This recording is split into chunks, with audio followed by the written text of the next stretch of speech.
몬스터버스의 포문을 연 가렛 에드워즈 감독의 고질라 2014는 미스터리한 자연의 수호자 고질라와 새로운 교란종 무토 사이의 대결을 무게감 있게 묘사하며 호평을 받았습니다. 괴수 등장씬이 잘 안 보인다는 관객들의 불만도 있었지만 탁하고 어두운 색감과 거대 괴수들의 묵직한 질량감으로 괴수 대결이라는 재난을 인간 관찰자 시점에서 긴장감 있게 묘사했죠. 이어 개봉한 조던 보트로버츠 감독의 콩 스컬 아일랜드는 베트남전 직후를 배경으로 미지의 해골섬으로 파견된 군인과 연구원들이 섬에 살고 있는 콩을 비롯한 다양한 야생 괴수들을 만나며 벌어지는 일을 다뤘습니다.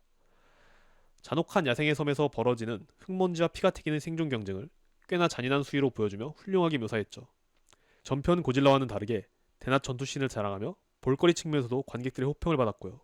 물론 너무 유명한 작품인 피터 잭스 감독의 킹콩 2005와 비교하면 저평가를 받는 측면도 있었습니다. 고질라 2014의 속편인 마이클 도어티 감독의 고질라 킹 오브 더 몬스터즈는 역대급 스케일로 개봉 전부터 전세계 괴수 팬들에게 많은 기대를 받았습니다. 고질라의 고대 숙적 기도라가 깨어나고 연이어 모스라, 로단을 포함해 세계 곳곳에 잠들어있던 괴수들이 깨어납니다. 이 개판을 정리하기 위해 돌아온 고질라가 누가 진정한 알파 타인타인지 겨루기 위해 기도라와 격돌한다는 이야기를 담고 있었습니다. 킹오모는 개봉 후 작품성에 대한 평가는 엇갈렸지만 괴수들의 비주얼에서만큼은 아름답다고 느껴질 정도로 시리즈 역대급의 미장센을 보여줬죠. 고질라 2014가 담백한 색감으로 재난과 공포로서의 괴수를 묘사했다면 킹오모는 세련되고 풍부한 색감을 이용해 신화적인 존재로 느껴질 만큼 괴수들을 거대하고 웅장하게 표현했습니다. 메인 빌런 괴수 기도라의 카리스마 묘사는 그야말로 예술의 경지였죠. 하지만 이후 이어진 애덤 윙가드 감독의 고질라 vs 콩, 고질라 X 콩은 기존의 몬스터버스의 방향성을 크게 뒤흔들게 되는데요. 이번 영상에서는 이 문제를 중점에 두고 이야기를 해보려 합니다. 도입부에 요약했듯 이전 몬스터버스의 영화들은 영화적 완성도에 대한 평은 엇갈렸지만 괴수를 묘사하는 방식에 있어서는 어마어마한 장인정신을 보여줬어요. 감독 한 명 한 명이 고질라와 킹콩의 찐 덕후라는 게 느껴지는 그런 덕후들의 그 심장을 자극하는 비주얼과 장면들을 보여줬었거든요. 몬스터버스는 영화적 완성도와는 별개로 덕후력과 장인정신을 보장하는 프랜차이즈다, 그런 인식이 있었던 거죠.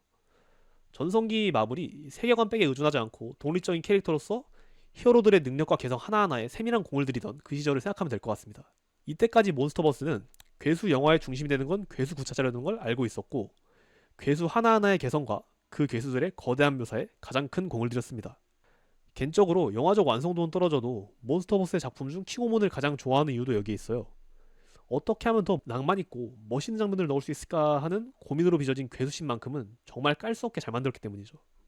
이런 상황에서 고질라 vs 콩은 당시 몬스터버스의 마지막 작품으로 기획되어 있었기에 마블로 치면 인피니티 워, 엔드게임에 위치해 있는 영화였습니다.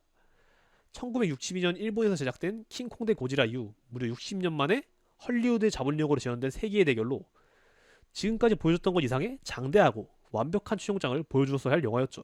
애덤 윙가드 감독의 고질라 vs 콩은 엄청난 예산을 들인 만큼 거대한 스케일과 화려한 볼거리로 대중에게 호평을 받게 됩니다.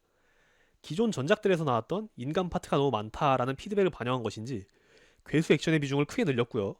항공모함, 할로워스, 홍콩으로 가며 벌어지는 고질라 콩의 개싸움은 그야말로 괴수 레슬링이라 불릴만한 쾌감을 선사해줬습니다. 하지만 몬스터버스의 최종장을 마무리해야 하는 작품이었음에도 아쉬운 점이 많이 보였습니다.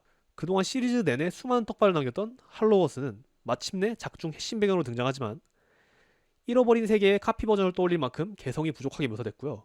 후반부 많은 팬들이 기대했던 메카고질라 전투는 상당히 급하게 마무리되며 몬스터버스 시리즈의 마지막 전투라기에는 아쉬운 분량을 보여줬습니다. 하지만 가볍게 보기에는 괜찮은지 흥행에도 성공합니다.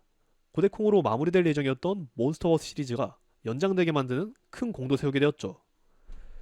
그렇게 감독인 애덤 윙가드가 새롭게 확정된 소편 고질라 엑스콩 뉴 엠파이어의 메가폰을 다시 한번 잡게 되었는데 고질라 vs 콩에서 보였던 문제점들이 심화되면서 모든 문제가 시작됩니다. 고해콩에서 인류는 본격적으로 할로워스를 탐사하기 시작합니다. 하지만 이곳에 숨어 지내던 고질라의 고대 숙적 스카킹과 시모라는 새로운 괴수의 등장으로 지구는 위협을 맞이하고 이를 해결하기 위해 고질라와 킹콩이 다시 한번 힘을 합친다는 이야기를 다루고 있습니다. 이 영화는 크게 세 가지의 문제점이 있는데요. 일단 이 영화에서 가장 큰 문제점은 괴수가 핵심인 영화에서 괴수들의 묘사와 비주얼이 크게 퇴보했다는 것입니다.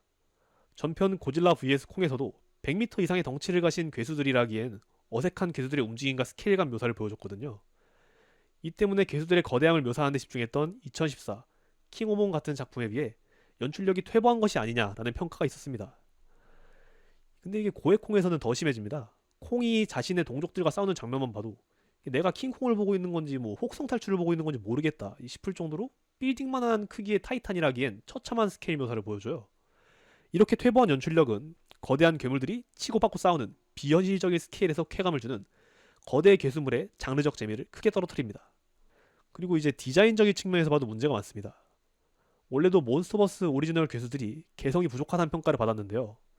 원조 고질라 시리즈에 나왔던 다른 괴수들까지 등장시키려면 고질라의 판권을 가지고 있는 일본 영화사 토호에게 라이센스를 추가로 구매해와야 하거든요.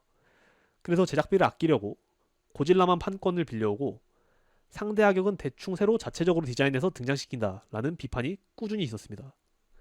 그런데 애덤 윙가드 감독은 이런 디자인적인 부분에서도 정말 처참한 수준의 센스를 보여주는데요. 무려 고질라와 콩이 힘을 합쳐 상대하는 악역 괴수로 무슨 서울의 봄에서 나온 전두광 닮은 탈모 걸린 오랑우탄 하나랑 철권의 헤이아치 헤어스타일한 하얀색 어른 도마뱀이 나와요. 심지어 고질라의 경우는 뭐 갑자기 진화했던 설정으로 그동안의 세련된 푸른빛을 버리고 호리호리한 체형에 분홍빛을 내뿜는 도마뱀으로 바꿔버리는 만행을 저지릅니다. 그리고 또 마지막으로 수코라는 어린 콩의 동족이 나오는데 얘는 진짜 내가 고질라를 보고 있는 건지 뭐 아동용 만화를 보고 있는 건지, 그리고 지루한 인간들의 장면이 많다는 혹평을 의식해서인지 인간들의 비중을 줄이고 러닝타임 대부분을 괴수들이 나오는 장면들로 채웠습니다. 어? 괴수 액션에서 괴수 많이 나오면 개꿀 아님? 이렇게 생각을 할 수가 있는데요. 전작들과 제작비는 비슷한데 만들어야 하는 CG 장면의 분량이 감당할 수 없이 많아지니까 전반적인 비주얼의 퀄리티가 크게 낮아졌습니다. 그 뭐 우리가 흔히 중국 판타지 영화를 보면 나오는 그 느낌 있잖아요. 반짝이는 광원 효과 존나 심하고 막 만화처럼 채도 엄청 쨍하고 배경이랑 피사체 따로 노는 그런 CG, 그런 장면들이 너무 자주 보이는 거예요. 예산이 한정되어 있으니까 서너 개의 액션씬은 몰빵하는 식으로 퀄리티를 높였어야 하는데 선택과 집중을 제대로 못한 거죠. 결국은 거대 괴수 특유의 무게감과 박진감 없는 저퀄리티 CG 장면으로 떡칠해버리면서 큰 혹평을 받았던 퍼시픽님 업라이징과 유사한 질감의 영화가 되어버렸다 볼 수 있겠습니다. 또한 세계관의 현실성 묘사가 크게 붕괴하여 매력이 떨어졌다는 점도 들 수 있겠네요. 전편 고대콩에선 메카고질라를 등장시키기 위해 첨단 기술 기업 에이펙스라는 설정을 세계관에 추가했습니다. 문제는 이렇게 갑자기 등장한 기업이 뭐 스타워즈에 나올 법한 우주선, 로봇 등등 뭐든지 잘 만드는 만능 기업이라고 그려진다는 점이에요. 이건 단순히 각본가 입장에서만 편리하라고 만든 설정에 가깝습니다. 덕분에 그동안 뭐 현실적인 군대 장비와 기술들을 보여주며 현실성을 부각하던 몬스터버스 세계관이 고대콩을 기점으로 갑자기 레이저가 뿅뿅 날아다니는 SF 판타지 세계관이 되어버린 거죠. 심지어 애덤 윙가드 감독이 그 기술을 묘사하는 방식마저도 창의성이 부족한 양산형 SF 비주얼의 전형을 보여주고 있습니다.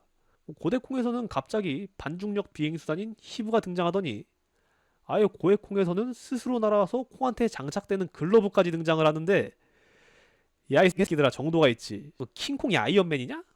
후속편에서는 아예 우주복 입혀가지고 뭐 달나라가서 싸우지 그러냐? 어? 상술의 뜻, 괴수물은 거대 괴수라는 비현실적인 존재가 우리가 사는 실제 세계에 실존하는 현실적인 도시와 군대를 파괴하며 벌어지는 일들을 구경하는 초현실적인 경험에서 쾌감과 긴장감을 느끼는 게 중요한 장르잖아요. 그런데 고해콩에 들어서며 세계관 자체가 우리의 현실과는 상관없는 할로우 어스라는 공간에서 레이저 뿅뿅 우주선이 날아다니는 곳으로 바뀌어버리니까 굉장히 유치해져 버립니다. 영화 속 세계가 관객들의 일상과는 와닿지 않는 현실과는 동떨어진 공간으로 그려지니까 그 공간에서 거대 괴수들이 치고받고 싸워도 더 이상 예전 같은 스릴이나 감흥이 느껴지지 않는 문제가 발생하는 거죠. 마지막으로 인간 파트의 인위적인 삭제로 인한 극을 이끌어갈 캐릭터 부재, 그로 인한 괴수들의 캐릭터성 붕괴를 꼽을 수 있겠습니다. 고질라는 인물적인 역할을 하는 것이 제한되기 때문에 그거를 이끌어가는 인물의 역할을 맡을 인간 캐릭터가 필요할 수밖에 없어요. 고질라를 포함한 괴수들은 결국 재난이라는 배경이고, 재난 영화에서 인간들이 그 재난을 어떻게 극복해 나가는지가 극을 풍부하게 만드는 요소이기 때문이죠. 그런데 이 인간 캐릭터들을 억지로 지어버리니까 그게 전개를 위해서 괴수들이 인물 역할을 해야 하는 거예요. 그러다 보니 전작들에선 야생동물로 묘사됐던 고질라랑 콩이 점점 더 사람처럼 행동하기 시작합니다. 인물 캐릭터 같은 감정 표현이 늘었을 뿐만 아니라 스케일 묘사마저도 사람처럼 작아져서 마치 인물을 보는 것처럼 고질라를 보게 되는 거죠. 거대 괴수가 사람 같아지고 분위기가 가벼워지다 보니 지구의 운명을 건 거대 괴수들의 대격돌이라는 극중 상황에 전혀 몰입하지 못합니다. 관객들은 긴장감 없이 알록달록한 싸구려 CG 정투를 그저 구경하게 되는 거죠. 즉, 많은 사람들이 말하는 것과 반대로 고질라 영화에 인간 파트는 꼭 필요합니다. 상당수의 영화가 그걸 자연스럽게 못해서 그럴 뿐이지. 정리하자면 몬스터버스는 애덤 윙가드 감독의 고해콩에 들어선 뒤 대중적인 흥행에는 성공했지만 저퀄리티 양산형 CG, 허무랭랑한 SF 판타지 세계관, 인물 부재로 인한 괴수 캐릭터 붕괴, 이 세 가지 문제로 인해 2014부터 보여줬던 그 긴장감 넘치고 현실감 있던 몬스터버스 특유의 정체성을 거의 완전히 잃어버렸다고 볼 수 있습니다. 킹콩과 고질라라는 대단한 IP들을 가지고 세계관을 구축했는데 이런 판타지물로 전락시킨 것이 오랜 괴수물 팬으로서 안타까울 따름입니다. 마블 시네마틱 유니버스의 예시를 봐도 알 수 있지만요. 이전 작품의 내용이 이어지는 시네마틱 유니버스 작품의 특성상 재능 있는 감독이 후속편의 메가폰을 잡는다고 해도 한번 붕괴한 세계관을 바로잡기는 어렵거든요. 다음 작품으로도 고질라 엑스콩, 슈퍼노바라는 굉장히 유치한 타이틀을 공개했는데 뭐 고질라랑 콩이 힘을 합쳐서 에스파랑 맞붙는다는 내용이면 보러 가겠습니다. 카리나 윈터는 보러 가야지. 진중하고 묵직했던 몬스터버스의 초기작 같은 작품이 앞으로는 나오기 힘들지도 모른다는 것이 고질라 시리즈의 팬으로서 정말 아쉬울 따름입니다. 그나마 고대콩과 고해콩 사이에 공개된 애플 TV 드라마 모나크, 레거시 오브 몬스터즈가 시리즈 초기의 현실적인 비주얼을 보여주려 노력했다는 것이 일말의 희망을 가지게 합니다. 얼마 전 시즌2 예고편이 처음으로 공개되었는데 이 작품 역시 유의미한 정보가 공개되면은 그때 다시 다뤄보는 거로 하겠습니다. 한 줄 요약, 우레메로 변해버린 아이언맨.